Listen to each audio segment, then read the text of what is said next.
पुष्पा ने अपने बेटे राजीव की शादी कुछ ही समय पहले की थी, लेकिन इन दोनों में पुष्पा की बहू रजनी को ऐसा महसूस होने लगा था कि वो अपने ससुराल में नहीं किसी जेल में है।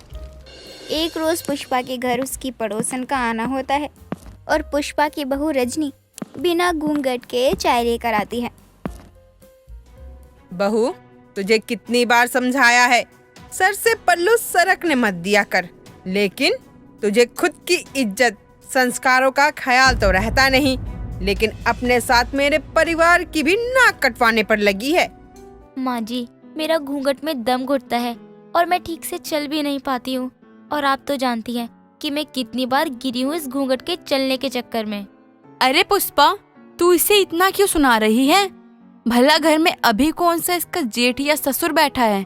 हम दोनों ही तो हैं। तू नहीं जानती? अगर इसे सबके सामने घूंघट करने की आदत नहीं रही तो ये घूंघट में रहेगी भी नहीं। जैसे ही पुष्पा अपने बहू का घूंघट करती है और रजनी भी किचन की तरफ बढ़ती है, वह 4 कदम चलकर ही गिर पड़ती है। ये देखकर पुष्पा बोलती है, भगवान बचाए ऐसे कम दिमाग और गवार बहू से। पुष्पा, तू अपनी बहू पर कुछ ज्यादा ही सख्ती नहीं दिखा रही है? अगर यही सब तेरी बेटी के ससुराल वाले करें तो तुझे कैसा लगेगा? अरे कोई मेरी बेटी के साथ कुछ करके तो देखे, पूरा खानदान लेकर पहुंच जाऊंगी बेटी के ससुराल। हाँ हाँ, क्यों नहीं, वो बेटी है और ये बहू। चलती हूँ, मुझे भी घर में बहुत काम है। रजनी को अपनी सास और ससुराल की पाबंदी जेल जैसी लग रही थी। एक रोज देर शाम पुष्पा दूध वाले से दूध ले रही होती है, तभी रजनी किसी काम से हॉल में आती है, वो भी घूंघट में। बहू, क्या चाहती है तू? अगर तुझे मेरी इज्जत नीलाम करवानी है तो बता दे। जब मैं दूध वाले से दूध ले रही थी तो बाहर आने की क्या जरूरत थी? लेकिन माँ जी, मैं तो घूंघट में आई थी। मैंने तो ऐसा कुछ भी नहीं किया जिससे आप पर या इस घर की इज्जत पर सवाल उठे। तेरे पायल कहाँ है? मैंने कहा है ना, उसे पहन कर रखा कर। जब वो बजेगा तो मुझे पता तो लग जाएगा कि तू आ रही है, या फिर तेरे ससुर को, बाहर वालों को, और वो हट जाए वहाँ से। हाँ हाँ, क्यों नहीं। जिस पायल की आप बात कर रही हो ना माँ जी, वो मेरे लिए किसी पैरों की बेड़ियों से कम नहीं है। आज के समय में ना जाने मुझे कैसे ही ससुराल मिल गया। हाय रे मेरी फूटी किस्मत। रजनी की सास पुष्पा का रजनी को हर बात पर रोकना टोकना अब पसंद नहीं आ रहा था। एक रोज रजनी अपने पति राजीव से कहती है, सुनिए जी, माँ जी ने मुझे घर में कैद कर रखा है, जैसे मैंने ना जाने कौन सा अपराध कर दिया हो। मुझे आज आपके साथ फिल्म देखने जाने का मन कर रहा है बहुत। देखो माँ, मुझे ये बिल्कुल भी पसंद नहीं है कि घर की औरतें बाहर जाएं, और अगर तुम्हें इतना ही मन है फिल्म देखने का तो अपना काम धाम करके मेरे लैपटॉप में अच्छी अच्छी फिल्म देख लिया करो। जी आप सही कह रहे हैं। मैं इस घर की बहू हूँ और इस घर की बहू ना तो बाहर जा सकती है और ना अपने मन का कुछ कर सकती है। अब इस बात को बढ़ाने की कोई जरूरत नहीं है। घर के नियम और कायदों को संस्कार समझ करके रहना सीखो, यही औरतों के लिए अच्छा होता है। माँ, अब और नहीं सहा जाता मुझसे।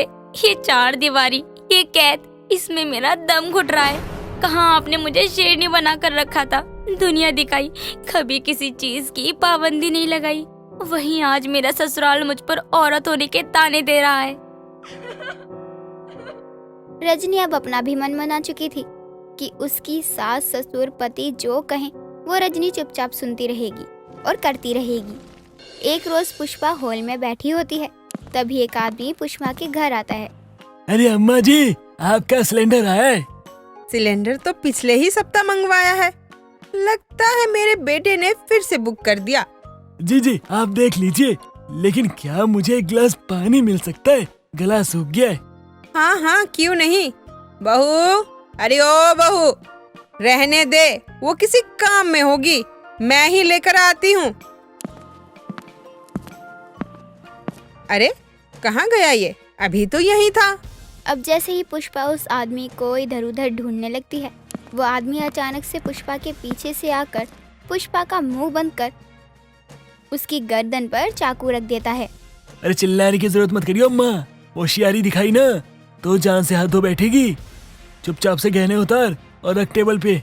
करम जलाओ, भोगो। मुझे अम्मा भी बोल रहा है और लूटने भी आया है। और एक मेरी बहू है, उसे तो एक बार तो आकर देखना चाहिए कौन आया है क्या नहीं। अब पुष्पा भी लाचार थी, वो कुछ कर भी नहीं सकती थी और वो चिल्लाती भी कैसे। उस आदमी ने तो पुष्पा के मुंह पर हाथ रख रखा था। पुष्पा भी अपने गहने और जेवर उतार कर टेबल पर रख देती है। अरे ओ बुढ़ी अम्मा, मेरे जाने से पहले ना अगर तू चिल्लाई तो सोच ले तुझे खल्लास करके ही जाऊंगा। और मेरे जाने के बाद पुलिस में गई, रिपोर्ट की, तो आज तो अकेला आया हूँ, कल पूरी गैंग को लेकर आऊंगा और फिर पूरी जिंदगी रोती रही हो तू। हाय रे, मेरी कमर टूट गई। बहू, अरे ओ बहू, कहाँ मर गई तू? यहाँ तेरी सांस लुट गई, बर्बाद हो गई। माँ जी क्या हुआ आपको? आप गिरी कैसे? माँ जी उठिए आराम से। अरे कहाँ मर गई तू? यहाँ एक आदमी घर में घुस आया सिलेंडर वाला हूँ कहकर, और देख मेरा कान का, गले का, मेरे सोने का कंगन सब ले गया। करम जला अभागा कभी खुश नहीं रहेगा। हाँ है मेरी फूटी किस्मत। पुष्पा खूब हल्ला करने लगती है। आसपास के लोग भी जमा हो जाते हैं और पुष्पा सबको रो रो कर बता रही होती है कि उसके साथ क्या कुछ हुआ।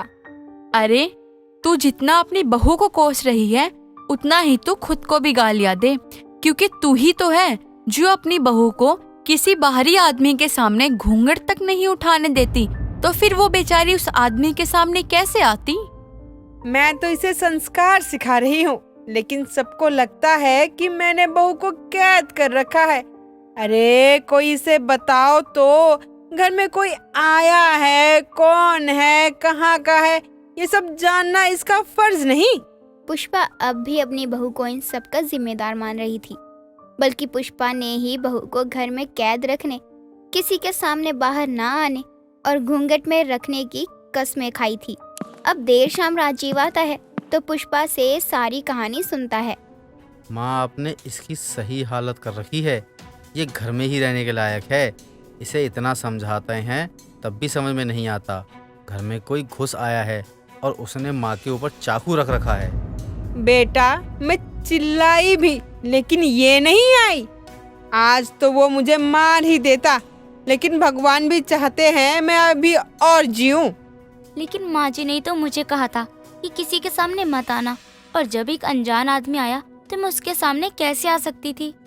एक तो गलती करती हो, ऊपर से जुबान भी लड़ाती हो। रजनी को उसके ससुराल वाले बहुत परेशान कर चुके थे। वो भी ज्यादा कुछ नहीं बोलती थी कि कहीं किसी के साथ झगड़ा ना हो जाए। ऐसे ही समय बीत रहा था। ये बात भी पुरानी होने लगी थी। ऐसे ही एक रोज रजनी हॉल में झाड़ू लगा रही होती है और पुष्पा टीवी देखने में लगी होती है। माँ जी क्या हुआ आपको? आप ठीक तो हो ना? माँ जी बोलिए क्या हुआ? रुकिए, मैं अभी आपको हॉस्पिटल लेकर चलती हूँ। सीने में दर्द। अब जल्दी से रजनी बाहर जाती और पास से गुजर रहे ऑटो वाले को रोककर अपनी सास को हॉस्पिटल लेकर पहुंच जाती है और अपने पति को भी हॉस्पिटल बुला लेती है। क्या हुआ माँ को? और तुम्हें किसने कहा कि घर से बाहर निकलो, जो यहाँ तक चली आई?